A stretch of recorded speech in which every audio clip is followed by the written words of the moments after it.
Hello, I'm Michelle Ruiz, and I'm sharing with you my thoughts on this very tragic situation, the death of Jordan Neely, the homeless individual on the New York City subway train.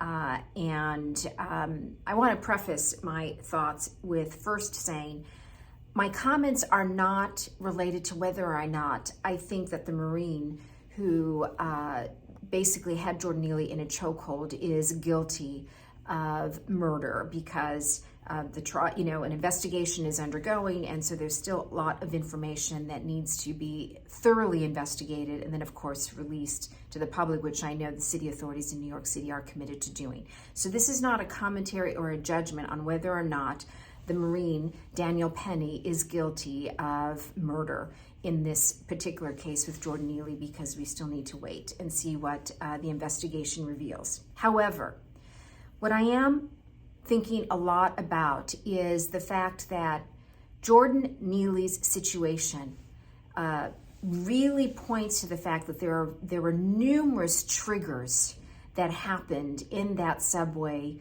car when he got on the car, and those triggers likely led to the actions of not only Daniel Penny but perhaps others in that train, in that subway car. And that is, we know very clearly, the research shows that homeless individuals have a stigma. There is a lot of stigma towards individuals who are homeless, and those are biases.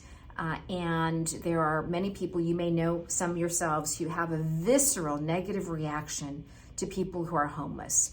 So we had that situation going on. Then you look at the fact that it was clear to all of those in the subway car that he was mentally ill. We know there are stigmas against people who are mentally ill. There are biases that exist. Many people hold biases towards individuals who are mentally ill. Then you have another factor playing out, and that is perceptions specifically about Black men. And it's been released through Daniel Penny's attorney that he stated he felt that his life was at risk. And again, this is not a commentary whether that's true or not, but I will tell you that the research is very clear that Black men in particular are perceived to be more dangerous than, for example, white men. I'm not making this up, the research is out there. So you have those three biases most likely at play in this situation. Then you also have a high stressful situation. The individual, Jordan Neely, obviously was in the subway and in the car, and it appears, based on what individuals, witnesses are stating, that he was shouting, and I'm sure it created a high stress situation. So that was another compounding factor, I'm sure, in what happened. So I just wanted to point out some things that a lot of people aren't talking about. It is truly unfortunate that Jordan Neely has died. There are numerous factors, I'm sure, that are at play. It's come out, of course, that he was on a top watch list for homeless individuals needing immediate attention, and that's a whole other area of investigation and conversation happening in New York City about why he wasn't getting the help that he needed. But the investigation presumably will reveal facts that are important to understand what happened in this situation. But it's also important for us as individuals who are very thoughtful and are disturbed by what happened here, to recognize that there were numerous factors going on in what happened specifically in those minutes.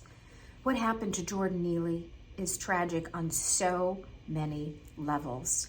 And it's important for those of us who are very thoughtful and intentional and are disturbed by what happened to understand that there were a lot of various factors at play, and hopefully this will be a learning opportunity for not only those of us as individuals and circumstances like this, but also for city governments and others who are dedicating resources to help individuals who need help in terms of what can be done better and what went wrong here, and how it is that Jordan Neely ended up in that subway car in that state at that moment in time.